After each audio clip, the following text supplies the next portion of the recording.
హల్లెలూయా. దేవునికి స్తోత్రములు. కుటుంబం మీ అందరికీ నా వందనాలు తెలియజేస్తున్నాను. గతించినటువంటి విశ్రాంతి దినం నుండి నేడు విశ్రాంతి దినం వరకు దేవుని యొక్క మహా కృపను బట్టి మరి యొక్క సమయంలో ఆయన యొక్క సన్నిధిలో కూడుకుని ఈ విధముగా ఆయన స్తుతించి కనపరిచి ఆరాధించే భాగ్యం అందించినందుకు దేవునికి మహిమ కలుగును గాక. ఆమేన్. ఈ చదవబడినటువంటి 119వ కీర్తన 54 వచనం ధ్యానం చేసుకున్నాము. యాత్రికుడనైన నేను నా బసలో పాటల పాడుటకు నీ కట్టడలు హేతువులైన ప్రార్థన చేసుకుందాం. పరిశుద్ధుడైన మా తండ్రి, మహోన్నతిరా సర్వోన్నతిరా జీవాధిపతి, నీ జీవం కలిగిన నామను బట్టి నాయన నీకు స్తోత్రాలు చెల్లిస్తుంటున్నాను. ఇంతవరకు నీ కృప చేత నాయన ఈ పాటల ద్వారా, ఆరాధన ద్వారా, ప్రార్థన ద్వారా నాయన లేఖన పాఠం ద్వారా మీరు ఘనపతులున్నందుకు సమస్త మహిమ ఘనత ప్రభావములు నీకు మేము ఆరోపిస్తామని తండ్రి కృప చూపండి, ఆదరించండి. ఇంతవరకు నా ప్రభా మీ యొక్క చేతితో మమ్మల్ని పట్టుకుని నడిపించినందుకు దాన్ని మీ స్తోత్రాలు వందనాలు ప్రభా. వాక్యం గెలుచునుగా నాయన మాటలు మీ చిత్తాన్ని బయలుపరచండి. ఈ మాటలు మధురమైన కనుక నా ప్రభా ఆయా జుంటి తేనె కంటే మధురమైన మీ మాటలు మేము ఇచ్చినప్పుడు తండ్రి దాని యొక్క ఆత్మీయ రుచిని గ్రహించేటువంటి ఆ నాయన మరి ఆ యొక్క అనుభవం మాకు దర్శనడుగు మీరు సహాయం చేయండి ప్రభా. వాక్యం ద్వారా మీరు మాతో మాట్లాడుతున్నప్పుడు హృదయ రాష్ట్రం ఎదిగే దేవుడు కాబట్టి నాయన మీ మాటలు గ్రహించేటువంటి జ్ఞానం దగ్గర అడుగుతుంటారు, మీరు సహాయం చేయండి. ఈ వాక్యం చెబుతున్నప్పుడు నా తలంపులు, నా ఆలోచనలు మీ నామలు మరుగుపరచండి. ఈ యొక్క వినికిడిలో ఈ మాటలు ఎందరైతే వింటున్నారో ప్రభా ప్రతిభ హృదయాల్లో ఈ మాటలు ఫలభరితంగా ఉండి వారి రక్షణలోకి నడుచుకు కృప చూపి ఆదరించమని క్రీస్తు నామములో ప్రార్థిస్తున్నాం తండ్రి. ఆమేన్. ప్రియులారా, దేవుని యొక్క వాక్యాలకు వెళ్ళే ముందు పోయిన వారమైన వాక్యాలు ఒకసారి మనం జ్ఞాపకం చేసుకుందాము. ప్రత్యేకత మన లోకంలో ఎలా ఉండాలంట, ఒక ప్రత్యేకమైనటువంటి వ్యక్తులకు ఉండాలన్న విషయాన్ని మనం ధ్యానం చేసుకున్నాము. హల్లెలూయా. కాబట్టి మరి చదవడానికి లేఖన పాఠం మనం చూస్తూ ఉన్నట్లయితే దావీదు అంటున్నాడు కదా, నేను యాత్రికుడను అని అంటున్నాడు. ఏమంటున్నాడంటే యాత్రికుడను. మనం అందరూ కూడా యాత్రికులు ప్రియులారా. అంటే యాత్ర చేసేటువంటి స్థలము, యాత్ర చేసేటువంటి ప్రదేశము, ఆ ప్రాంతము అది స్థిరమైనది కాదన్న విషయాన్ని ఇక్కడ దావీదు మరి గ్రహించినాడు. కాబట్టి నేను ఒక యాత్రికుడు అంటున్నాడు. హల్లెలూయా. అంటే అతను ఎక్కడ మాట్లాడుతున్నాడు? భూమి మీదే మళ్ళా జీవిస్తూ మాట్లాడుతున్న మాటది కనుక ఏమంటున్నాడు అంటే ఇక్కడ నేను చూడండి 54 వచనం చదువుకున్నాము. యాత్రికుడనైన నేను నా బసలో. హల్లెలూయా. కాబట్టి మనం బస చేస్తున్నాం. ఇక్కడ ఏం చేస్తున్నామండి? బస చేస్తున్నాం. కాబట్టి మన బ్రతుకులంతా టెంపరీ చెప్పాలంటే శాస్త్రనిత్యత కాదండి. కాబట్టి ఈరోజు మరి నేను మీకు ఒక విషయం చెప్పడానికి ఇష్టపడుతున్నాను. అశాశ్వతమైనది అనే దాని నుంచి మీకు చెప్పడానికి నేను ఇష్టపడుతున్నాను. అశాశ్వతమైనది లేక గతించిపోవడం రెండు కూడా ఒకే అర్థం వస్తుంది కదా. కాబట్టి ప్రియులారా, ఏమిటి గతించిపోయేది, ఏమిటి అశాశ్వతమైనదని అది మనం తెలుసుకోవడం అనేది మనకు చాలా అవసరం. ఈ భూమిలో మనం బ్రతుకుచున్నాము. నిత్యమైనటువంటి రాజ్యం మీద మన దృష్టి లేదు. నిత్యమైనటువంటి ఆ యొక్క ఎక్కడికి మనము అసలైనటువంటి స్థానము ఎక్కడదో, ఎక్కడ మనము వెళ్ళబోతున్నాము, అది చెదరనది, గతించినది, శాశ్వతమైనటువంటి ఆ యొక్క రాజ్యాన్ని మనము ఎంత మాత్రం కూడా దృష్టిలో పెట్టుకోలేకపోతున్నాము. ఎందుకోసం అంటే యాత్ర చేసేవారు యాత్రకు వచ్చినప్పుడు ఆ పనులు చూసుకుని వెళ్ళిపోవాలి, కానీ అక్కడే ఉంటారంటే కుదరదు కదా. కనుక ఎందుకంటే అది ఎంత మాత్రం కూడా శాస్త్రమైనటువంటి వాసన కాదు. ఏ ప్రాంతంలోంచి వచ్చి ఉన్నారో అదే ప్రాంతం తిరిగి వాళ్ళు వెళ్ళిపోవడానికి సిద్ధపరచబడుతుంది. ఏదో ఒక టైం వెళ్ళిపోతారు. అయితే ఈరోజు ఈ భూమి మీద ప్రియులారా, మనిషికి అశాశ్వతమైనటువంటిది ఏమిటి? దేనిని పట్టుకుని మనం ఈ లోకంలో బ్రతుకుచున్నాము, దేనిని పట్టుకుని మనం ఆత్మీయ జీవితాన్ని కోరుకుంటున్నాము, దేనిని పట్టుకుని మనం ఉరికిని మనం ఏమాత్రం కూడా అన్వేషించలేకపోతున్నాము, అది తెలుసుకోవటం అనేది మనకు చాలా అవసరం ప్రియులారా. అశాస్త్రమైనటువంటి లోకంలో బ్రతుకుచున్నాము. ఇది ఎంత మాత్రం శాస్త్రమైన మాత్రము కాదు. ఏదో ఒక రోజు ఇది గతించిపోయేటువంటి పరిస్థితి మనం చూస్తున్నాము. కాబట్టి దేవునికి లేక మనం చూస్తూ ఉన్నట్లు చూడండి, ప్రకటన గ్రంథము 21వ అధ్యాయము చూడండి. ప్రకటన గ్రంథము 21వ అధ్యాయము 4వ వచనము చివరి మాట చూడండి. మొదటి సంగతులు గతించిపోయినని సింహాసనములో నుండి ఒక వచ్చిన గొప్ప స్వరము చెప్పుట వింటిని. హల్లెలూయా. అయితే మనం ఏం చదువుకున్నాం ఇక్కడ? మొదటి సంగతులు గతించిపోయినని. మరి ఇక్కడ మనం చూస్తూ ఉంటున్నాం, మొదటి సంగతులు గతించిపోయినాయి. గతించిపోతున్నటువంటి సంగతులు ఏమిటి? ఇక్కడ గతించిపోయినవి ఏంటి, గతించినవి ఏమిటి? మనం పరిశీలన చేసిన పిల్లరా, మొదటి సంగతులన్నీ ఈ రోజు మనం ఏ విషయాలు దృష్టి పెట్టుకుంటున్నామో, ఏ విషయాల మీద మనం ఈ లోకంలో ఆశ కలుగుతున్నామో అవన్నీ కూడా గతించిపోయేటువంటి సమయం ఒక రోజు రాబోతున్నది. అది అందరికీ తప్పదు. అయితే ఆ రోజు మన జీవితాలు దేని మీద మనము ఫోకస్ పెట్టుకున్నామో ప్రియులారా, చివరికి మనం అక్కడే మనకి జీవితం అర్థమైపోతుంది. కాబట్టి మరి ఏ విషయాల్లో ఏ సంగతులు గతించిపోతున్నాయి అనే విషయాన్ని మనము కొన్ని మాటలు మనం ధ్యానం చేసుకుందాము. యాకోబు రాసిన పత్రిక 4వ అధ్యాయము చూడండి. యాకోబు పత్రిక 4వ అధ్యాయము 14 చదువుకుందాం. రేపేమి సంభవించునో తెలియదు, మీ జీవము ఏ పాటిది, మీరు కొంతసేపు కనపడి అంతలో మాయమైపోవు ఆవిరి వంటి వారే. హల్లెలూయా. ప్రియులారా, ఇక్కడ మనిషి ఏ స్థితిలో ఆలోచిస్తున్నాడంటే, ఇక్కడ పైన వచ్చిన చదువుకుంటే మనం చాలా అర్థమవుతుంది. 13 వచ్చిన చూడండి ఒకసారి. నేడైనను రేపైనను ఒక పట్టణములకు వెళ్ళి అక్కడ 1 సంవత్సరం ఉండి వ్యాపారం చేసుకొని లాభాన్ని సంపాదించుకుని చెప్పుకునే వాళ్ళారా. హల్లెలూయా. ఇక్కడ దావీదు అన్న మాటకి ఇక్కడ ఈ యొక్క వాక్యానికి చాలా వ్యత్యాసం మనకు కనిపిస్తూ ఉన్నదండి. దావీదు ఏమన్నాడు? నేను యాత్రికుడును అన్నాడు. ఏదో ఒక రోజు నా ఇంటికి వెళ్ళిపోవాలి, ఏదో ఒక రోజు నేను ఎక్కడి నుంచి వచ్చానో ఆ దేశానికి వెళ్ళిపోవాలని ఒక నిరీక్షణ అతను కలిగి ఉన్నాడు. ఇక్కడ మానవ యొక్క మరి పరిస్థితులు ఎలా ఉన్నాయంట ప్రియులారా? ఎలా ఉందంట? నేడైనను రేపైనను ఒక పట్టణానికి వెళదాము, అక్కడ వ్యాపారం చేద్దాము, అక్కడ సంపాదన చేద్దాము, అక్కడ లాభం సంపాదించుకుందాం అనేటువంటి ఒక తపన, ఒక ఆలోచన మనిషి కలిగి ఉన్నాడు అనే విషయాన్ని చూస్తూ ఉంటున్నాము. హల్లెలూయా. వ్యాపారం అంటే కాదండి ప్రియులారా, మానవుని యొక్క ఆలోచన ఎలా ఉందంటే, నేను చాలా సంవత్సరాలు బ్రతుకుతాను, ఇది నాకు నిత్యమైనది, కాబట్టి అనేక సంవత్సరాలు జీవిస్తాను అనేటువంటి ఒక ఆశ మానవుడు కలిగి ఉన్నాడు. అయితే ఇక్కడ దేవుడు ఏం చెప్తూ ఉన్నారంటే, రేపేమి మీకు సంభవించిందో మీకు తెలియదు. రేపేం జరుగుతుందో మనకు తెలుసండి? తెలియదు. ఎందుకంటే ఇక్కడ వాక్యం ఉంటుంది కదా, మీ జీవము ఏ పాటిది. అంటే మన యొక్క జీవితము లేక మన ప్రాణము, మన బ్రతుకు శాశ్వతమైనది మాత్రము కాదు. అంటే ఏమిటది? అశాశ్వతమైనది. ఏమిటండి? మన బ్రతుకు ఎటువంటిదంట? అశాశ్వతమైనది. అది శాశ్వతం కాదు. రేపు అనేది మన జీవితంలో ఉంటుందో లేదో మనకు తెలియదు. కాబట్టి అందుకే దావీదు చక్కగా అన్నాడు కదా, నేను భూమి మీద నేను యాత్రికుడను. కాబట్టి గతించిపోయేది ఏమిటి? మరి అశాశ్వతం ఏంటంటే ప్రియులారా, ఈ మాటను కూడా మనం చూస్తున్నాము. మీ జీవము ఏ పాటిది. ఎటువంటిదంట? మీరు చూడండి, కొంతసేపు కనపడి అంతగా మాయమైపోవు ఆవిరి వంటి వారే. అవును ప్రియులారా, మనం నీరు మరుగుతూ ఉంటున్నప్పుడు, మూత పెట్టినప్పుడు ఆ మూత తీసినప్పుడు ఆవిరి అలా పైకి వచ్చేస్తే అది ఎంతసేపు పడుతుంది? 1 నిమిషం, 1 సెకండ్ కూడా పడదు ప్రియులారా. మన బ్రతుకు అంత అల్పమైనది, మన ప్రాణం అంత అల్పమైనది. ఇప్పుడు దాకా మాట్లాడాలి ఏమైపోయారు అనేటువంటి దిగ్భ్రాంతించినటువంటి పరిస్థితులు మనం ఈరోజు ఉంటున్నాం ప్రియులారా. కాబట్టి మనం దేని మీద దృష్టి పెట్టుకోవాలంటే ప్రియులారా, ఈ భూమిలో ఉన్నటువంటి నా బ్రతుకు అశాశ్వతమైనది. కాబట్టి నేను ఏదో ఒక రోజు వెళ్ళిపోయే రోజు ఉన్నట్టు ఆ యొక్క ఆలోచన ప్రతి ఒక్క వ్యక్తి కూడా కలిగి ఉండాలి. వింటానికి కష్టంగా ఉంటుంది, ఆలోచిస్తున్న కష్టం ఉంటుంది, కానీ చివరికి ఇది నిజము, పచ్చి నిజము. హల్లెలూయా.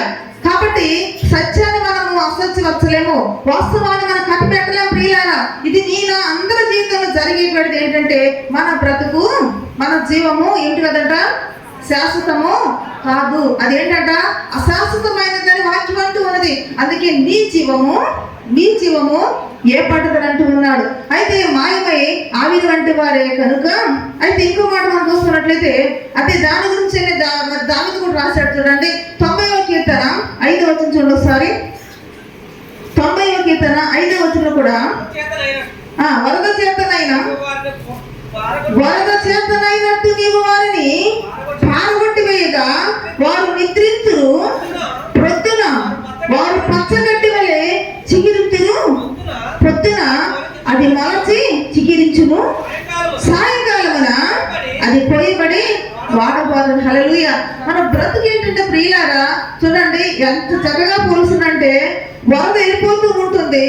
అలాగే వరదలేమో పట్టుకుంటారు, పారే నీరు పట్టుకుంటామండి, పట్టుకోలేము. మన ప్రాణం పోతున్నప్పుడు దాన్ని మనం పట్టుకోలేము. అంటే అది అశాశ్వతమైన శాశ్వతమైనదన్న విషయాన్ని గమనించాలి. ఇంకా దేన్ని పోలుస్తుందంటే ఒక గడ్డిని పోలుస్తున్నాడు అండి.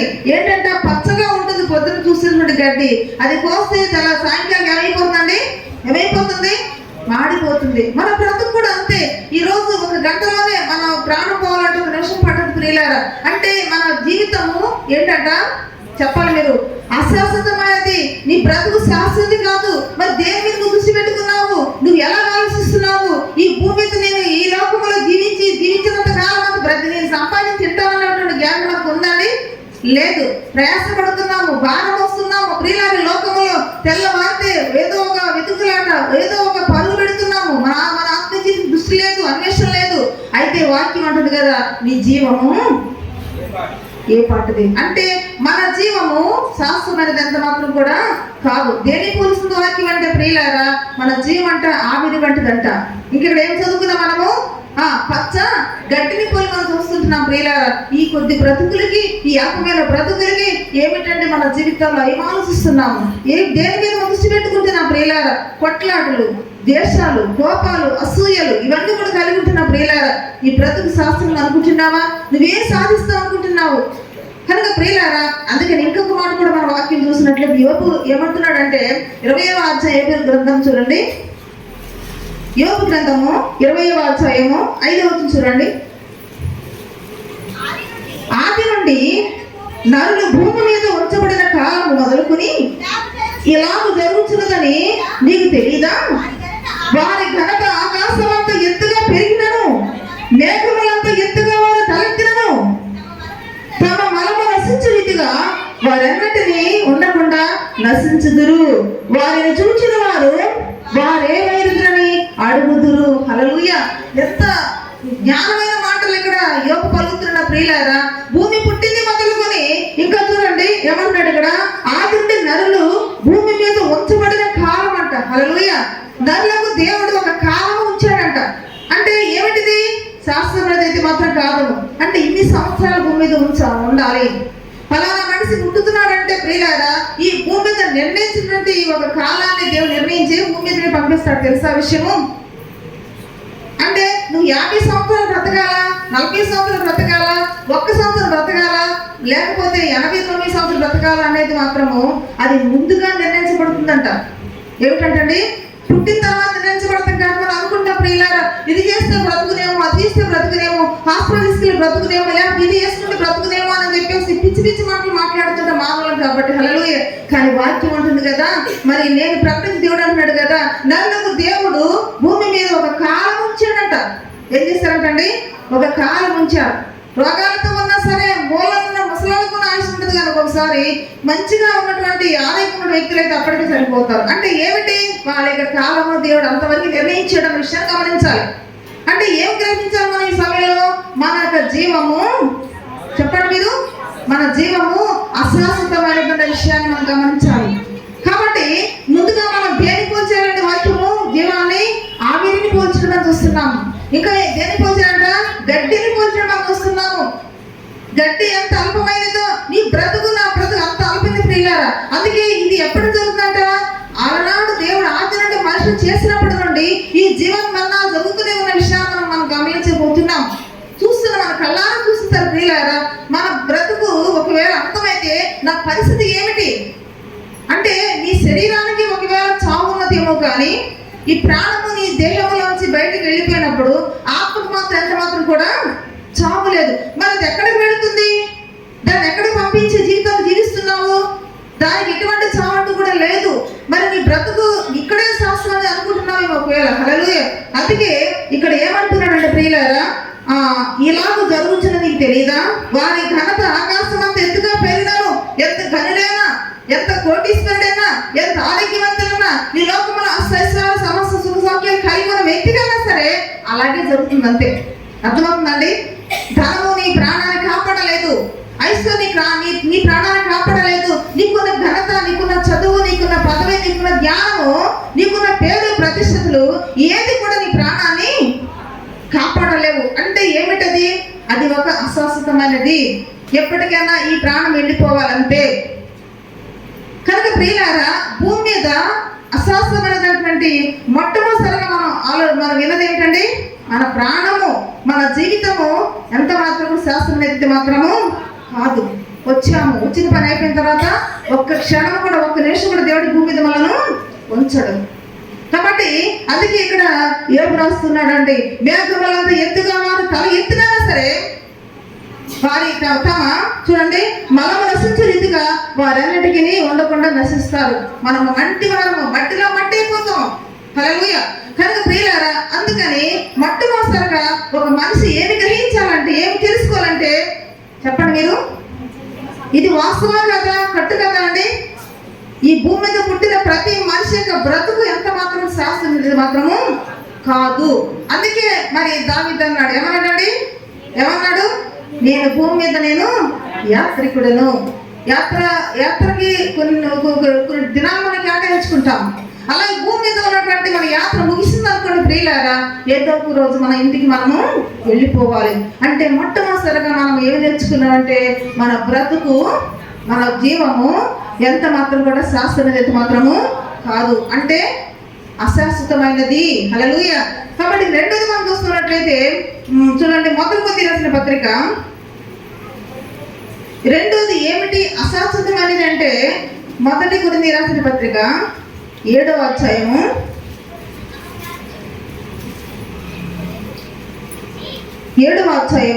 29 ధ్యానం చేసుకుందాం. సహోదరులారా, నేను చెప్పినది ఏమనగా, కాలము సంకుచితమై ఉన్నది. హల్లెలూయా.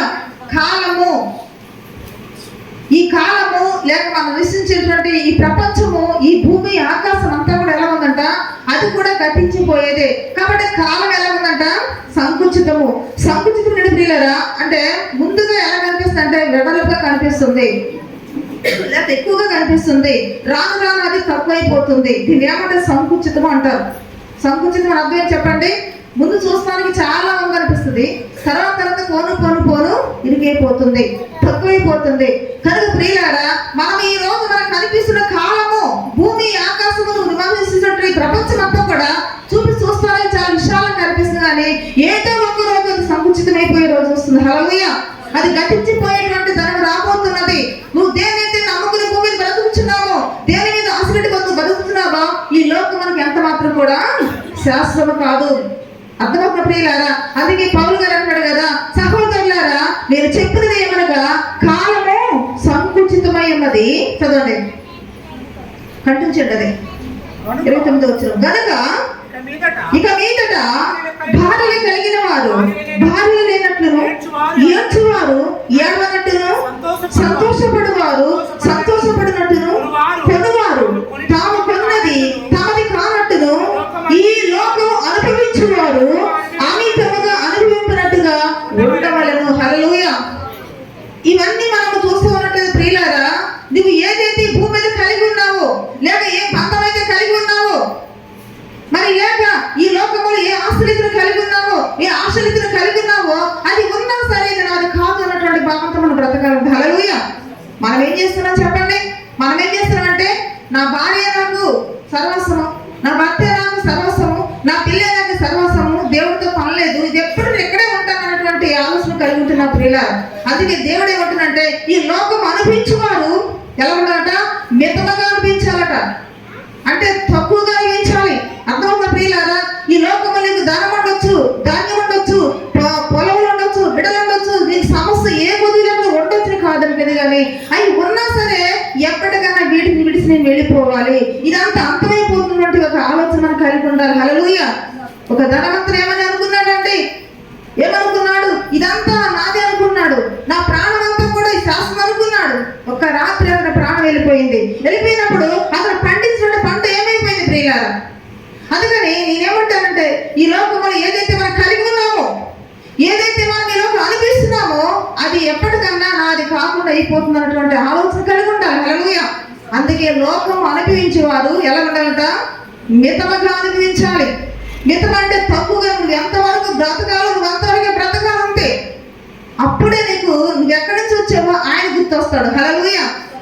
లోకములో మనము ఇన్వాల్వ్ అయిపోయి, లోకములోని విడుదలైపోయి, లోకములోనే మనం జీవించు ఎక్కడైనా బ్రతకనుకుంటే ఇదే శాస్త్రం ఉంటే ప్రియులారా, మనం ఎక్కడి నుంచి వచ్చామో ఆయన మనం మర్చిపోతే ప్రమాదం ఉంటుంది.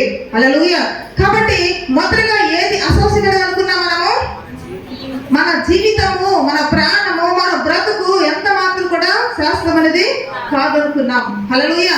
రెండోది, ఈ భూమి మీద ఉన్నటువంటి ప్రతి ఒక్కటి, ఇలాగే కాలము, ఇలాగ ఈ ప్రపంచమంతా కూడా ఏదో ఒక రోజు అంతమైపోయే రోజు ఒక రోజు వస్తుంది. మనమే కాదండి, క్రైస్తవులే కాదు, అన్ని మతస్థులు కూడా ఏదో ఒక రోజు ఇదంతా అంతమైపోతుంది అనుకుంటున్నారు. ఒకవేళ మనకు కావాలని చెప్తున్నకుండా వీళ్ళారా, ప్రతి గ్రంథము చెబుతుంది ఏమని? మనమేమో దేవుని దగ్గర రాకనంటాము, వాళ్ళు అంటారు కలియుగంతం అంటారు. అంతే. అంటే ఏదన్నా ఒకటే అర్థం వస్తుంది కదా. అంటే ఏదో ఒక రోజు దేనికి అంతం అని చెప్పండి? మనం నివసిస్తున్నటువంటి ఈ ప్రపంచానికి అంతం ఒకటి రాబోతున్నది. కాబట్టి ఇది ఎంత మాత్రం శాస్త్రనిధి మాత్రము కాదు. అయితే ఇంకో కూడా మాట చూసినట్లయితే, మరి మొదటి యోహాను పత్రిక 2వ అధ్యాయము 17వ వచనం చూడండి. మొదటి యోహాను పత్రిక 2వ అధ్యాయము 17వ వచనం. లోకమును దాని ఆశయు గతించిపోవచ్చున్నవి. హల్లెలూయా. ఏమిటంట? లోకములను ఏదైతే ఆశపడుతున్నావో, లోకమును ఏదైతే ఆశపెడుతున్నదో అవన్నీ కూడా ఏమైపోతాయంట? గతించిపోతాయి. అంటే అది శాస్త్రం ఏదంటే ఎంత మాత్రం కూడా కాదనే కదా. కాబట్టి మరి గతించిపోతున్నటువంటి లోకంలో మనం బ్రతుకుతున్నప్పుడు గతించినది, శాశ్వతమైనది, నిత్యము ఉండేటువంటి దాని మీద మనం దృష్టి పెట్టుకుని ఉండాలని వాక్యం చెబుతున్నది. హల్లెలూయా. అందుకని ప్రియులారా, రెండోది ఏం నేర్చుకుంటాం మనము? ఏది అశాశ్వతమైనదంట, ఏది గతించేదంట? చెప్పండి ప్రియులారా. లోకం ఒక మాటతో చెప్పాలంటే, లోక ఆశలన్నీ కూడా గతించిపోయే రోజు ఒక రోజు రాబోతున్నది. హల్లెలూయా. అది ఇంకొక మాట కూడా పేతురు ఏం రాస్తున్నాడంటే, 2 పేతురు పత్రికలో కూడా చూడండి. 2 పేతురు పత్రిక 3వ అధ్యాయము 10వ వచనం చదువుకుందాం. అయితే ప్రభువు దినము దొంగ వచ్చినట్లు వచ్చును, ఆ దినమున ఆకాశములు మహావేంద్రముతోను గతించిపోవును, పంచభూతములు మిక్కటమైన వేండ్రముతో లయమైపోవును, భూమియు దాని మీద ఉన్న వృక్షములు కాలిపోవును. ఇవన్నీ అట్లు లయమైపోవును కనుక ఆకాశము రగులుకొని లయమైపోవునట్టు, పంచభూతములు మహావేంద్రముతోను కరిగిపోవునట్టు దేవుని దినము రాకడ కొరకు కనిపెట్టుచు. హల్లెలూయా. ప్రియుల వాక్యం చెప్తుంటే, మనము ఇక్కడ ముందు చూసాము, లోకము దాని ఆశ గతించిపోతుందంట. ఇక్కడ మనం చూస్తున్నాం ప్రియులారా, పంచభూతములు మిక్కటమైన వ్యాండ్రములతో ఏమైపోతున్న సృష్టి లయమైపోతుందన్న విషయాన్ని గమనిస్తున్నాము. అంటే ఏదో ఒక రోజు మనం దేని మీద ఆశ పెట్టుకుని ఉన్నామో, ఈ లోకములో ఉన్నటువంటి మనము దేనైతే ఈ లోకములో జీవించు దేవుడే లేడనటువంటి ఆలోచన కలుగుతున్నాం ప్రియులారా. ఇదిగో మనం నివసించేటువంటి ప్రపంచం ఏదో ఒక రోజు ఏమైపోతుందంట? లయమైపోతుంది. అంటే ఇది ఎంత మాత్రం కూడా ఏమి కాదని చెప్పండి? శాశ్వతం కాదన్న విషయాన్ని మనం బైబిల్ చెప్తూ ఉన్నది. హల్లెలూయా. కాబట్టి ఈ అశాశ్వతమైనటువంటి లోకములో ఉన్న మనం ప్రియులారా, మరి దేవుని కొరకు కనిపెట్టి మనం ఉండాలని వాక్యం తెలియజేస్తుంది. హల్లెలూయా. కాబట్టి ఇప్పుడు చెప్పండి, ఏది అశాశ్వతమైనది చెప్పండి మీరు? 2 విషయం ధ్యానం చేసుకున్నాం. 2 విషయాలు. ఒకటి, నీ జీవితము అశాశ్వతమైనది. నీ జీవము ఏ పాటది అంటున్నాడు? దాన్ని ఏమని పోల్చాడంటే ప్రియులారా, ఒక ఆవిరితో పోల్చున్నాడు. తర్వాత మరి ఒక పచ్చని గడితో పోల్చున్నాడు. నీ జీవితం, నా జీవితం ఏదో ఒక రోజు అంతమైపోయే రోజు రాబోతున్నది. హల్లెలూయా. కాబట్టి రెండోది ఏమనుకున్నా మనము? అశాశ్వతం ఏంటంట? మనం నివసిస్తున్న లోకము దాని ఆశలు కూడా ఏమైపోతాయట? గతించిపోతాయి. కాబట్టి నా ప్రియ సహోదరి సహోదరుడా, ఇంకా మూడోది ఏమిటంటే చూడండి, త్వరగా ముగించుకుందాము. యోబు గ్రంథము 20వ అధ్యాయము 3వది ఏమిటి అశాశ్వతం అనేదంటే, యోబు గ్రంథము 20వ అధ్యాయము 4వ వచనం చూడండి. 24. దుష్టుల విజయము కొద్ది కాలం ఉండును, భక్తిహీనులకు సంతోషము ఒక నిమిషం మాత్రమే ఉండును. హల్లెలూయా. ఇప్పుడు మనం చూస్తున్న ప్రియులారా, మనము నీతిమంతులుగా ఉంటున్నాము. నేను దేవుని యొక్క సన్నిధికి వెళ్తున్నాను, ప్రార్థన చేస్తున్నాను, నాకు ఈ రోగాలు వస్తున్నాయి, నాకు ఈ ఆర్థిక సమస్య, నాకు ఇవి ఎన్ని కష్టాలు, నాకు ఇవన్నీ బాధలు. మరి దేవుని నమ్మని వారు ఈ లోకంలో ఎంతో సంతోషంగా ఉంటున్నారు, వాళ్ళు ఎంతో సుఖంగా ఉంటున్నారు, వాళ్ళు ఆనందంగా ఉంటున్నారు, వాళ్ళకి అన్ని కూడా సమృద్ధిగా ఉంటారని చెప్పేసి ఈరోజు ఆలోచించి మనం ఒక విషయాన్ని గమనించబోతున్నాం. అదేమిటంటే, భక్తిహీనులకు సంతోషము అది నిమిషమే ఉంటుందంట ప్రియులారా. హల్లెలూయా. కాబట్టి అంతేకాకుండా ఏమన్నాడు? దుష్టులకు విజయము, దుష్ట పనులు చేసి పాప పనులు చేసి ఈ లోకంలో ఎంతో గర్వంగా జీవించే వ్యక్తులకు విజయం ఆమె. ఇంకా చూసినట్లయితే భక్తిహీనత కలిగి పాపంలో జీవించుకుంటూ పాపంలో సంతోషించుకుంటూ ఉండే వారి సంతోషం మాత్రము అది అశాశ్వత మాత్రమే. హల్లెలూయా. ఇది గమనించాలి. ఒక విశ్వాస ఈ విషయం తెలుసుకుంటే బలంగా ఉంటారండి. ఈరోజు మన కష్టాలు వస్తున్నాయి కాదట్లేదు, ఒక శ్రమ విమర్శలు వస్తూనే ఉంటున్నాయి, ఏదో ఒక ప్రతికూల పరిస్థితి జీవితంలో ఎదురవుతూ ఉంటుంది ప్రియులారా. కానీ ఈ కొద్ది కాలం మాత్రం గమనించాలి, నువ్వు పక్క వారిని చూసి వాళ్ళు పాపం చేసినా సరే, వాళ్ళు సరిగా ప్రార్థన చేయకపోయినా సరే, వాళ్ళు భక్తిగా ఉన్నా సరే, వాళ్ళకి ఎందుకు అంత సంతోషపడుతున్నారని అనుకుంటున్నావేమో. దేవునికి వాక్యం అంటుంది కదా, నిమిషం మాత్రం సంతోషం. హల్లెలూయా. ఈ లోకంలో ధనవంతుల సంతోషం ఎంతవరకు ఉందండి చెప్పాలి మీరు. ధనవంతులు మరి ప్రతిరోజు సుఖపడుచు, ప్రతిరోజు సంతోషిస్తూ, అంతేకాకుండా ప్రతి దినము ఉదాహరణగా వస్తున్న ధరించుకుంటున్న ధనవంతుల సంతోషము ఎంతకాలం ఉందో చెప్పండి మీరు. ఎంతకాలం ఉంది? అది అశాశ్వతమైనది. తర్వాత ఎక్కడికి వెళ్ళాడు? అక్కడ అగ్ని ఆరదు, పురుగు చావదు, యాతన పడుచున్నాడు. అబ్రహామా దయచేసి ఒక్క నీటి కొట్టు నాకు ఇమ్మని అడుగు పరిస్థితి వచ్చింది ప్రియులారా. అంటే అతని సంతోషం ఏమైపోయింది, అతని సుఖం ఏమైపోయింది, అతని ఆనందం ఏమైపోయింది. గమనించాలి ప్రియులారా. ఈ రోజు నీకు కష్టం వస్తుందా? సంతోషించు. శ్రమ వచ్చిందా? సంతోషించు. ఈ లోకంలో నీవు శోధింపబడినప్పుడు నువ్వు పక్క వారిని చూసి అయ్యో వాళ్ళు సంతోషంగా ఉన్నారు, వాళ్ళు చర్చకి వెళ్ళిపోయి నా పరిస్థితి ఆలోచన ఎప్పుడు రాకూడదు. హల్లెలూయా. అర్థమంది ప్రియులారా. ఈ రోజుల్లో చాలా మంది విశ్వాసం ఎందుకు కోల్పోతున్నారు, ఎందుకు బలహీనైపోతున్నారు, ఎందుకు ఆత్మ జీవితంలో దిగజారిపోతున్నారు అంటే ఒక కష్టం వస్తే, శ్రమ వస్తే పక్క వాళ్ళు గైడ్ చేసుకుంటున్నారు. అంటే వాళ్ళు అలా ఉంటున్నారంటే ఎంత ప్రార్థన చేయకపోయినా సరే భక్తిలో ఎంత సుఖం నా పరిస్థితి ఏంటని చెప్పేసి అవసరమైతే ఆకుట్లకి వెళ్ళిపోతున్నారు చాలా మంది ప్రియులారా. అది తప్పని నేను చెప్తున్నాను. హల్లెలూయా. అందుకే యోబు ఏమంటున్నాడంటే దుష్టులకు విజయము ఎంతకాలం అంటండి? ఎంతకాలం అంట? కొంతకాలమే. ఇంకా చూసినట్లయితే భక్తిహీనులకు సంతోషం ఎంతకాలం అంట? ఒక్క నిమిషం మాత్రం. ఇప్పుడు చెప్పండి, ఒక నిమిషం సంతోషం కావాలా, శాశ్వత ఆనందం కావాలా? మీకేది ఇష్టమో, ఏది కోరుకుంటావు ఈరోజు? హల్లెలూయా.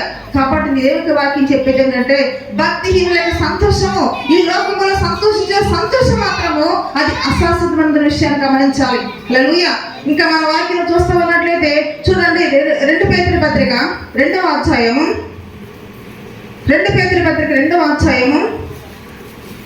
11వ వచనం చూడండి. 11వ వచనం.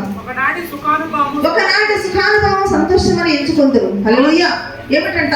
ఈ లోకంలో భక్తిహీనులు, ఈ లోకంలో పాపం చేసేవారు, ఈ లోకంలో నిరీక్షలు లేనివారు, విశ్వాసం లేనివారు, దేవుడు అంటే భయం భక్తులు ఏంటంటే వారు ఒకరోజు సంతోషంగా ఉంటే చాలా అనుకుంటారు ప్రియులారా. అది భక్తిహీనులు ఆలోచించే ఆలోచన. మరి మనం ఎవరము? పోయిన వారం జానాలి, మన లోకం నుంచి మనము ప్రత్యేకించబడి ఉన్నాము. నీకు ఆ సంతోషం దేవుని కోసం ప్రాణం పెట్టలేదు. యుగములు కూడా నీకు నిత్య సంతోషం ఇస్తారు కానీ నీ కోసం ప్రాణం పెట్టిన విషయాన్ని గమనించాలి. అందుకని ఈ లోకంలో ఎలా ఉంటారంట? ఒకనాటి సుఖానుభవం సంతోషం ఎంచుకుందరు. చదవండి.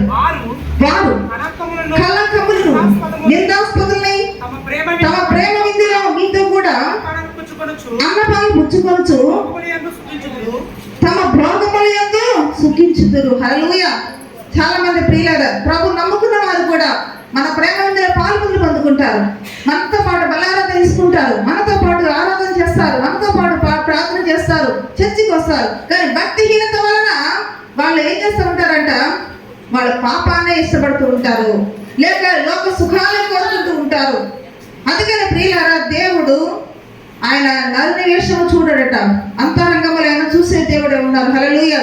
కాబట్టి ఒకనాటి సుఖము, ఒకనాటి సంతోషం మనము కోరుకుంటే ప్రియులారా నిత్య నరకం తప్పదు. అందుకని ఈ భక్తిహీనులకి సంతోషం అంట ఏమిటంటే అది అశాశ్వతమైనది. అంటే ఈ రోజు ఈ మాటను బట్టి నీకు ఏమర్థమవుతుంది? మనకు తప్పవు శ్రమలు. ఈ భూమి మీద ఉన్నంత వరకు మనము సంతోషించాలంటే, ఆ సంతోషం కోసం మనం ప్రాకులాడాలంటే మనం ఎంత మాత్రం నిత్య నరకం తప్పదన్న విషయాన్ని గమనించాలి. హల్లెలూయా. కాబట్టి విశ్వాసంలో మనం బలంగా ఉన్నప్పుడు, నిరీక్షణ కలిగి ఉన్నప్పుడు, నేను ఒక యాత్రికుడను, నేను ఒక యాత్రికురాలనేటువంటి భావన మనం కలిగి ఉన్నప్పుడు మనం ఏమనుకుంటాం చెప్పండి? నా ప్రాణం అశాశ్వతం అనుకుంటాం, నా బ్రతుకు అశాశ్వతం అనుకుంటాము. తర్వాత మరి ఈ లోకము, నేను జీవించేటువంటి ఈ లోకము, ఈ లోకస్తులు కూడా మరి అశాశ్వతమైనటువంటి ఒక గొప్ప ఉన్నతమైనటువంటి ఆలోచన కలిగి ఉంటారండి. హల్లెలూయా. అర్థమవుతున్న ప్రియులారా, మరి చీప్ మెంటాలిటీ మనం ఆలోచించినట్లయితే ప్రతి చిన్నదాన్ని కూడా పడిపోతుంటాము, ప్రతి చిన్న సమస్యకి మనము ఈ లోకంలో దిగజారిపోయి పరిస్థితి ప్రియులారా. అందుకే నీతిమంతులు ఎలా ఉంటారంటే చెప్పండి, ఎలా ఉంటారంట? సింహము వలె ధైర్యంగా ఉంటారు. ఇంతలా ఉన్న అవసరం లేదు.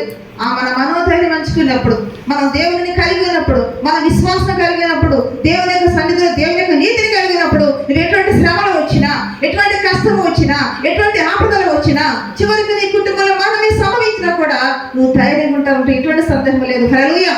కాబట్టి నా ప్రియ సహోదరి సహోదరుడా, మూడోది మనం ఏం నేర్చుకుంటాం అంటే భక్తిహీనులకు సంతోషము అశాశ్వతమైనది, అది గతించిపోయేదే. వాళ్ళని బట్టి మనం ఏమాత్రం కూడా ఆలోచించిన అవసరం లేదు. నీకే వస్తుంది రోగము, నీకే వస్తుంది శ్రమ, నీకే వస్తుంది కష్టము అంటే నీవు దేవునికి నువ్వు సన్నిహితంగా ఉన్నావు విషయం దీన్ని బట్టి అర్థమైపోతుంది. హల్లెలూయా. నీతిమంతులకు అనేకమైనటువంటి శ్రమలు వస్తాయంట. అందుకే లోకంలో శ్రమ కలుగును, ఆయన మీ ధైర్యం తెచ్చుకోండి. అంటే ఎవరి విషయంలో దేవుడు మాటలు చెప్పాడు, నీ విషయంలోనే. అంటే నీకు శ్రమ తప్పదు. అంటే నీకు ఈ లోకంలో అడుగడుగున ఏదో ఒక ప్రతికూల పరిస్థితి ఎదురవుతున్న విషయాన్ని మనం చూస్తూ ఉంటున్నాము. అలా ఎదురవుతుందంటే నువ్వు ఏమనుకోవాలి చెప్పండి మీరు? నేను దేవునికి దగ్గరగా ఉంటున్నాను, నాలో ఉన్నటువంటి నీతిని బట్టి దేవుడు సన్నిహితంగా ఉన్నాడు కాబట్టి ఈ శోధన వస్తున్నటువంటి సంతోషం కలిగి ఉండాలంట. అందుకే మహానందంగా ఎంచుకోవాలంట శోధించబడినప్పుడు. హల్లెలూయా.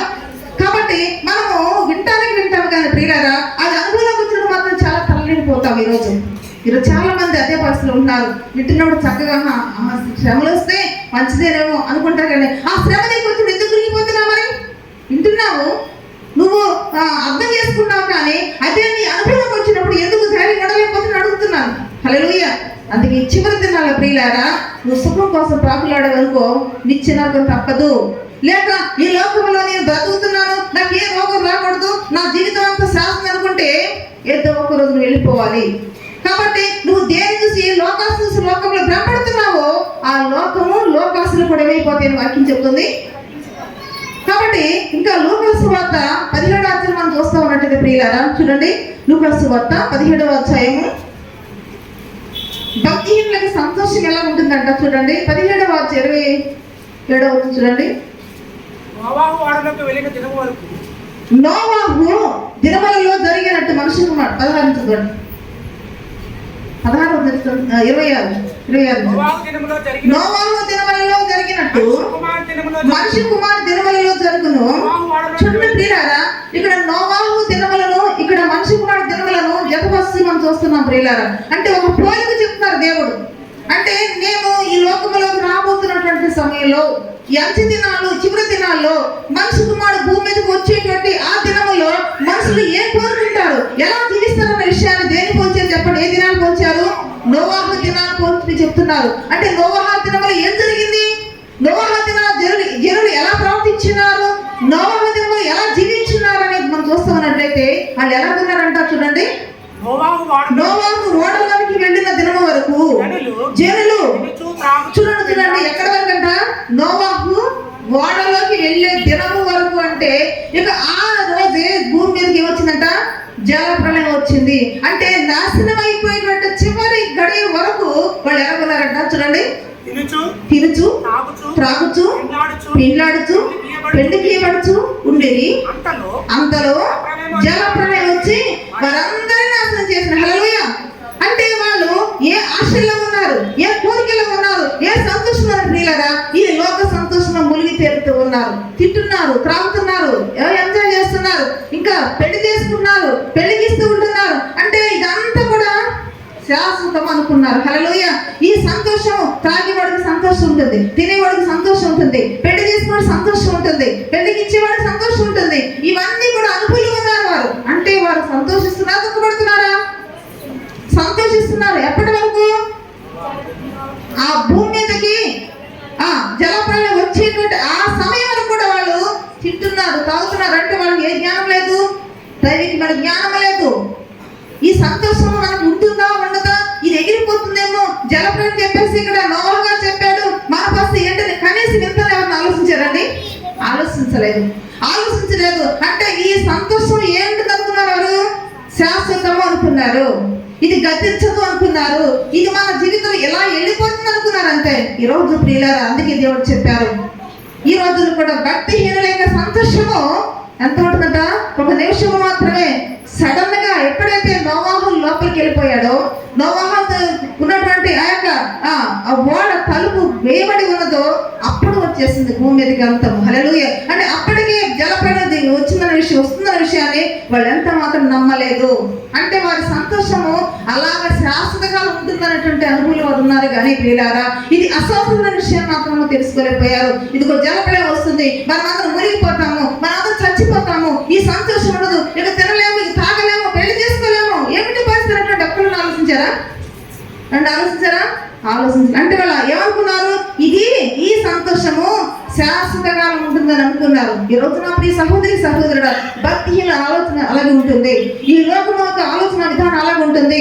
నా సంతోషం ఇలాగే ఉంటుందిలే, నేనెప్పుడు తాగుతూ ఉంటానులే, నేనెప్పుడు తింటూ ఉంటాలే, నేనెప్పుడు సంపాదించుకుంటూ ఉంటాను, నేనెప్పుడు సుఖించుకుంటూ ఉంటాను అటువంటి ఆ యొక్క ఆలోచన పరిస్థితి ఉంటారు. కానీ ప్రియులారా, ఇది ఎప్పుడు అర్థమైపోతుందో తెలియదు, ఆలోచించలేదు. కానీ ఇక్కడ అంటున్నాడు కదా, దావీదు ఏమన్నాడంటే, నేను భూమి మీద యాత్రికుడును. హల్లెలూయా. కాబట్టి మన జీవితము అశాశ్వతమైనది, మనం నివసించే లోకము అశాశ్వతమైనది. ఇంకా మనం ఈ రోజు లోక సంబంధంగా సంతోషించే సంతోషము కూడా ఏమిటంటే అశాశ్వతమైనది. అయితే ఈ యొక్క నోవాహు దినములను పోల్చి చెప్పారు ప్రభువు యేసుక్రీస్తు వారు. ఇంకొక మాట కూడా మనం చూస్తున్నట్టు హెబ్రీ రాసిన పత్రిక 11వ అధ్యాయము చూడండి, అక్కడ భక్తులు ఏమంటున్నాడు. హెబ్రీ రాసిన పత్రిక 11వ అధ్యాయము 26 చూడండి, 26 వచనం. మోషే పెద్దవాడైనప్పుడు విశ్వాసమును బట్టి ఐగుప్తు ధనము కంటే క్రీస్తు విషయమైన ఎంత గొప్ప భాగ్యమని ఎంచుకుని అల్పకాలము పాప భోగం అనుభవించడం కంటే దేవుని ప్రజలతో శ్రమ అనుభవించడం మేలుని యోచించి. హల్లెలూయా. ఎంత ఉన్నతమైనటువంటి తీర్మానం ప్రియులారా, ఎంత ఉన్నతమైనటువంటి ఆలోచన ఇక్కడ మోషేది ప్రియులారా. మోషేకి ఏమనాలు అనుకున్నాడంట, అల్పకాల పాప భోగములు. అంటే నోవాహు దినములో ఉన్న ప్రజలు ఏం చేశారు, ఏం కోరుకున్నారు, ఏ అనుభవం వచ్చారు? అల్పకాల పాప భోగములు అనిపించినారు, నాశనం అయిపోయారు. నాశనమయ్యే దినం వరకు వాళ్ళు అలా జీవించినారు. ఇక్కడ మన మోషేలు నేర్చిన ప్రియులారా, అల్పకాల పాప భోగములు అనిపించడం కంటే దేవుని ప్రజలతో శ్రమలు అనిపించడం నాకు ఏమనుకుంటున్నాడు. హల్లెలూయా. ఈ రోజు లోకంలో ఉన్నటువంటి జీవితంలో కూడా నువ్వు ఈ రోజు సుఖపడుతున్నావు చాలే, ప్రార్థనకి వెళ్తే అంతా కూడా కష్టాలు వస్తున్నాయి, దేవుని దగ్గరికి వెళ్ళినట్టు అంతా శోధన వస్తుంది, నేను సంఘంకి వెళ్ళకపోతే మంచిది అనుకున్నావేమో ఒకవేళ. కానీ ఈ రోజు దేవునికి వేదన మనం ఏమి కూడా చేయలేము. హల్లెలూయా. కాబట్టి ఎప్పుడైతే నీ జీవితంలోని ఈ లోక సుఖాన్ని కోరుకుని లోక సంతోషం కోసం పెంపలాడుతున్న ప్రియులారా, నీకు నరకము తప్పదు. అదే ఈ లోకంలో శ్రమ వచ్చినా పర్లేదు ప్రభువా, నాకు ఈ లోకంలో కష్టాలు వచ్చినా పర్లేదు, నా ఇంటిలో మరణం వచ్చినా పర్లేదు, రోగం వచ్చినా పర్లేదు, ఇబ్బందులు వచ్చినా పర్లేదు, నా సంఘంతో కలిసి ఉంటే మేలు అనుకుంటున్నావా? నీకు నిత్య జీవం. హల్లెలూయా. అందుకని ప్రియులారా, మోషే తీర్మానం ఏమిటండి? ఏం చదువుకున్నాం మనము? అల్పకాల పాప భోగాలంట. అందుకే యోబు అన్నాడు కదా, భక్తిహీనకి సంతోషము నిమిషం మాత్రమే, దుష్టులకి విజయము కొద్ది కాలం మాత్రమే. హల్లెలూయా. నువ్వేమని నమ్ముచున్నావు ఈరోజు, ఏమని ఆలోచిస్తున్నావు ఈరోజు? కనుక నా ప్రియ సహోదరుడా, మేలేం చేయని ఎదిగి కూడా అల్లారు చేయకపోతే మనకేముంటుందా? పాపము. హల్లెలూయా. ఎన్ని విషయాలు నేర్చుకున్నామండి? అశాశ్వతమైనటువంటి విషయాలు 3 విషయాలు నేర్చుకున్నాం. కాబట్టి ఇంకొక విషయం నేర్చుకుని వాక్యం ముగించుకుందాం. చూడండి, మరి మొదటి 2 కొరింథీయులకు రాసిన పత్రిక అశాశ్వతమైనది ఇంకా ఏమిటో ఈ ఒక్కటి చూసుకుని వాక్యం ముగించుకుందాం. 2 కొరింథీయులకు రాసిన పత్రిక 4వ అధ్యాయము 17వ వచనం చూడండి. 4:17. మేము కావాలని దృశ్యమైన వాటిని చూడక అదృశ్యమైన వాటిని నిదానికి చూస్తున్నాము కనుక క్షణమాత్రముందు మా చులకని శ్రమ మా కొరకు అంతకంతకు ఎక్కువగా నిత్యమైన మరియు భారమైన కలిగించినది. హల్లెలూయా. ప్రియులారా, ఇక్కడ పౌలు గారు అంటున్నాడు కదా, చులకన శ్రమ అంట. అతను అన్నాడు కదా, అదృశ్యమైనటువంటి వాటిని నేను చూస్తున్నాము, వాటిని దృష్టి కలిగిన్నాను, దృశ్యమైనవి నేను చూడలేదు. అంటే దృశ్యమైనవి ఏంటి? మన బ్రతుకు దృశ్యం కనిపిస్తుంది.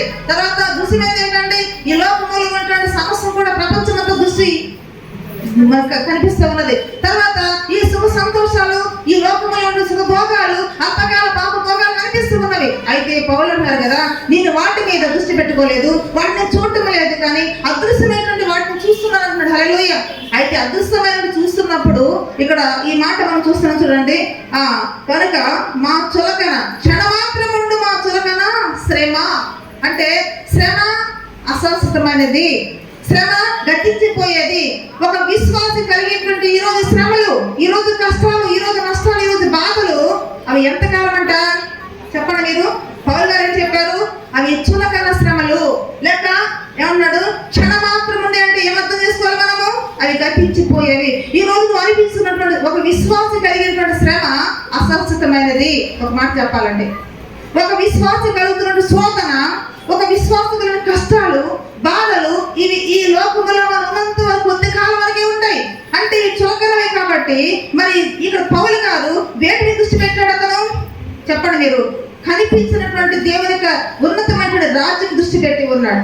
కాబట్టి చూడండి, మా కొరకు మరొకటి మా చులకన క్షణమాత్రం 18 క్షణమాత్రముండు మా చులకన శ్రమ మా కొరకు అంతకంతకు ఎక్కువగా నిత్యమైన మహిమ భారం కలిగి ఇచ్చినది. ఏలయనగా దృశ్యమైనవి అనిత్యములు, అదృశ్యమైనవి నిత్యములు. హల్లెలూయా. కనిపించేవన్నీ ఎటువంటి శ్రమలు కావచ్చు, ఈ రోజు పడుతున్న బాధలు కావచ్చు, అవి అనిత్యము మాత్రమే. ఈ రోజు నా ప్రియ సహోదరి సహోదరుడా, విశ్వాసంలో ఉన్నటువంటి నీ జీవితాలు వచ్చిన కష్టాలు, నీకు వచ్చినటువంటి శ్రమలు, నీకు వచ్చినటువంటి బాధలు, ఇవన్నీ కూడా శాశ్వతకాలం ఉంటాయని అనుకుంటున్నావా? ఏమండి, ఎప్పుడు ఉంటాయని అనుకుంటున్నావా?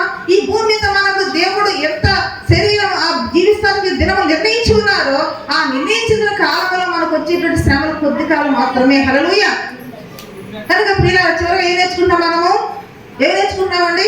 ఇక్కడ చూశాడు కదా, మనం కలిగేటువంటి ప్రత్యేక కష్టములు, ప్రతి శ్రమలు, ప్రతి బాధలు అవి అనిత్యములు, లేక అశాశ్వతమైనవి, లేక గతించిపోయేవి, అవి శాశ్వతంగా ఉండేవి కావని వాక్యం తెలియజేస్తూ ఉన్నది. దీనిని బట్టి మనం ఇంకా వాక్యం ముందుకినట్లయితే మత్తయి సువార్త 24వ అధ్యాయము చూడండి. మత్తయి సువార్త 24వ అధ్యాయము 22వ చూడండి. 24, 22 చదవండి. అది 13 చూడండి. 12వ వచనము. 24, 12వ అక్రమము విస్తరించుట చేత అనేకుల ప్రేమ చల్లారును, అంతము వరకు సహించిన వాడెవడో వాడే రక్షించబడును. హల్లెలూయా. అంటే దీన్ని బట్టి మనకి ఏమర్థం? శ్రమలకు అంతం ఉన్నది. ఏముందండి? శ్రమలకు అంతం ఉన్నది, కష్టాలకి అంతం ఉన్నది, నీవు ఈ రోజు కలిగిన బాధకు అంతము ఉన్నది అన్న విషయాన్ని మనం గమనించాలి. ఇది శాశ్వతకాలం ఉండేది కాదు. ఈ భౌతిక జీవితంలో ఉన్నంత వరకు మనము నిత్య మహిమలోకి ప్రవేశించేంత వరకు ఈ శ్రమలు తప్పని వాక్యం తెలియజేస్తున్నది. హల్లెలూయా. అర్థమవుతున్న ప్రియులారా, ఈ లోకంలో కూడా సంతోషంగా ఉండాలండి. ఈ లోకంలో లగ్జరీ లైఫ్ జీవిస్తూ ఉండాలి. ఈ లోకంలో నేను చాలా అందంగా బ్రతుకుతూ ఉండాలి అనుకుంటే అక్కడ అందమైనటువంటి రాజ్యం మనకు వెళ్ళలేము. హల్లెలూయా. మరి అలా జీవిస్తున్నారు కదా చాలా మంది, వాళ్ళు కూడా మనకు అవసరం లేదు. మన దేవుని యొక్క వాక్యాన్ని ధ్యానం చేద్దాం ప్రియులారా. అందుకని దృశ్యమైనవి, కనిపించే ప్రతి ఒక్క సుఖ సౌఖ్యాలు కూడా అవి అనిత్యములు. అందుకని నీ శ్రమ కూడా చులకనమైనది. అయితే వాక్యం ఏం చెప్తుందంటే, అంతము వరకు సహించిన వాడెవడో వాడికే రక్షణట. అంటే ఈ యొక్క అంతమైపోతున్నటువంటి శ్రమలు వచ్చినప్పుడు మనం ముఖ్యంగా ఏం కలిగి ఉండాలి? చెప్పండి మీరు. ఏం కలిగి ఉండాలండి? సహనం కలిగి ఉండాలి, సహించే మనసు కలిగి ఉండాలి. నీవు పొందుతున్నటువంటి, కలిగి ఉన్నటువంటి, నువ్వు అనిపిస్తున్నటువంటి శ్రమ అది అశాశ్వతమైనటువంటి విషయం ముందుగా నువ్వు గమనించాలి. అందుకని మనం సాతాను ఏం చేస్తుందంటే ప్రియులారా, ఒక చిన్న విషయాన్ని కూడా భూతత్వం పెట్టి మనం చూపిస్తూ ఉంటుంది. అర్థమవుతుందా ప్రియులారా? ఒక చిన్న సమస్య వచ్చిందనుకోండి, వచ్చినటువంటి చిన్న నలకు కూడా భూతత్వం పెట్టి ఎంత కనపడది, ఎంత కనిపిస్తూ ఉంటుంది. అలాగే సాతాను కూడా అప్పుడే తీసుకో. నీకు ఎప్పుడైతే అవిశ్వాసం వస్తుందో, నీకు ఎప్పుడైతే భయం వస్తుందో, నువ్వు ఎప్పుడైతే లోకం కృంగిపోతుంటావో, ఇదే సమయం అనుకుంటుంది సాతాను వస్తుంది, నీ ముందు నిలబడుతుంది, భూతత్వం పెట్టి చూపిస్తుంది, అది ఇంకా పెద్దగా అనిపిస్తుంది. హల్లెలూయా. ఆ టైంలో నేను కృంగిపోయే ప్రమాదం ఉంటుంది. అందుకే నీతిమంతుడు దుర్వార్తకు భయపడ్డట. హల్లెలూయా. అందుకని ఎటువంటి కష్టములు వచ్చినా, ఎటువంటి శ్రమలు వచ్చినా, ఎటువంటి బాధలు వచ్చినా నువ్వు అనుకోవాలి, ఇది శాశ్వతకాలం ఉండే శ్రమ కాదు, ఇవి నిత్యము ఉండే శ్రమలు కాదు, ఈ బాధలు ఇచ్చి ఉండేది కాదు. నేను లోకంలో ఒక యాత్రికుడును, యాత్రికుడు ఒక ఆ యొక్క అనుభూతికి మనం రావాలి. హల్లెలూయా. అందుకని అప్పుడు మనకి ఏం కావాలంటే వాక్యం తెలియజేస్తుందండి, అంతమ వరకు ఏముంటారు? మనకు సహనము ఉండాలి. అందుకే ప్రకటన గ్రంథము చూడండి ఒకసారి ముగించేసుకున్నాం. ప్రకటన గ్రంథం 2వ అధ్యాయము 2వ చూద్దాం. నీ క్రియలను, నీ కష్టమును, నీ సహనమును నేను ఎరుగుదును. హల్లెలూయా. చాలండి.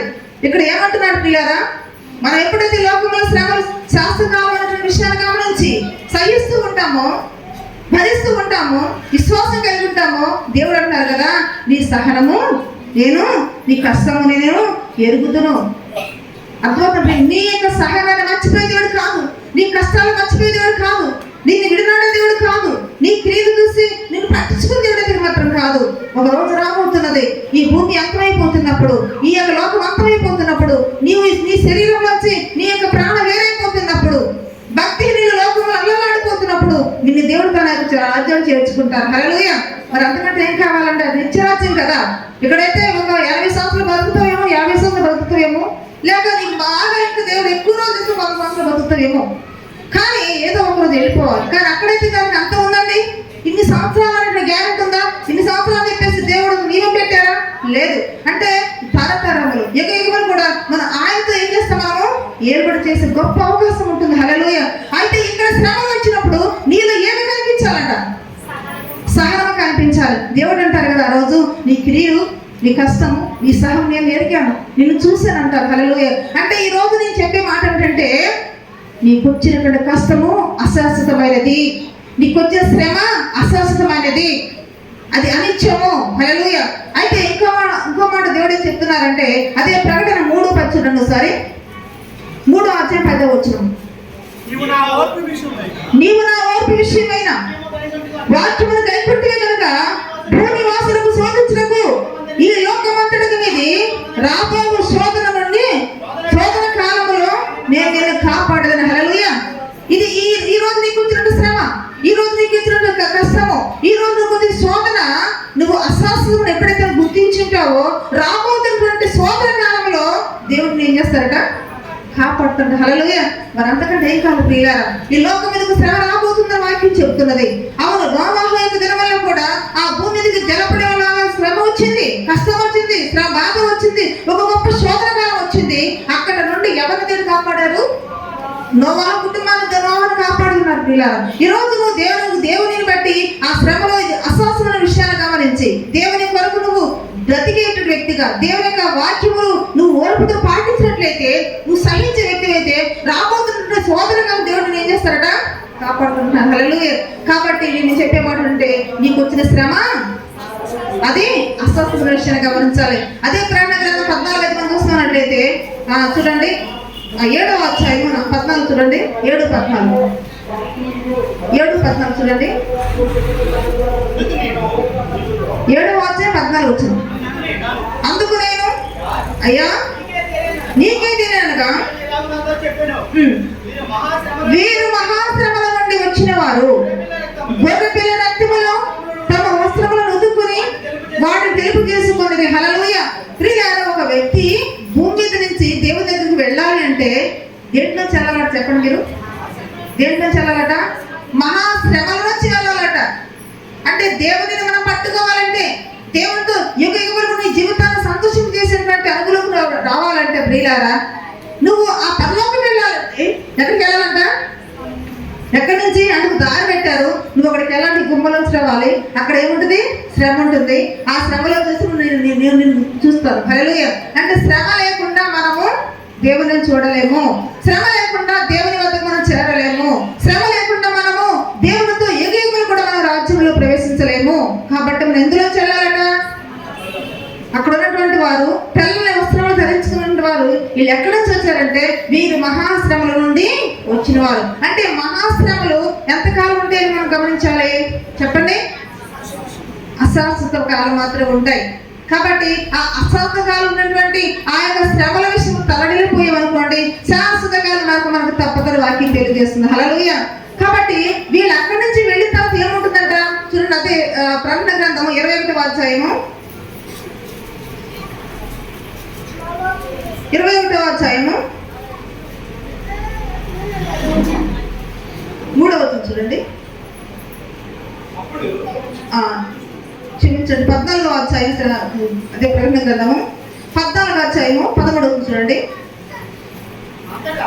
అంతటా ఇప్పటి నుండి ప్రభువునందు మృతులు దంగలని వ్రాయమని పరలోకము నుండి ఒక స్వరం చెప్పగా వింటిని. నిజమే, వారు తమ ప్రయాసములు మాని విశ్రాంతి పొందుదురు. హల్లెలూయా. ప్రియులారా, ఇక్కడ అశాశ్వతమైనటువంటి శ్రమల నుంచి వెళ్ళినటువంటి వారు ఆయన రక్తం చేత ఆ శ్రమల ద్వారా తమ హృదయములను, తమ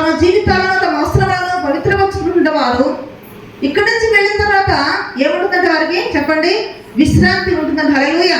ఏమో చెప్పండి మీరు, విశ్రాంతి ఉంటుంది. కాబట్టి శ్రమలు అశాశ్వతంగా ఎంచిన వారికి మాత్రమే విశ్రాంతి ఉంటుందండి.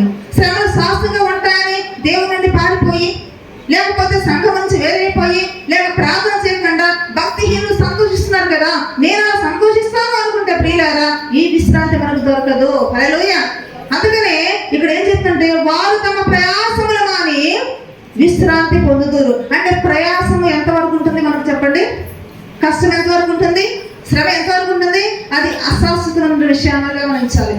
తర్వాత మనం విశ్రాంతి వచ్చిన ఎక్కడికి వెళ్తామంట? అదే 21వ అధ్యాయము చూడండి, ఆ 21:3 వాక్యం ముగించేసుకుందాం. అప్పుడు ఇదిగో దేవుని నివాసము మనుషులతో కూడా ఉన్నది. హల్లెలూయా. ఈ శ్రమలు నిత్యమైనవి కావని భావించేవారు, ఈ శ్రమలు అస్వస్థమైన విషయాలు గమనించిన వారు, శ్రమలు ఏదో గతించిపోతున్న అనుకున్న వారు ఏం చేస్తారట?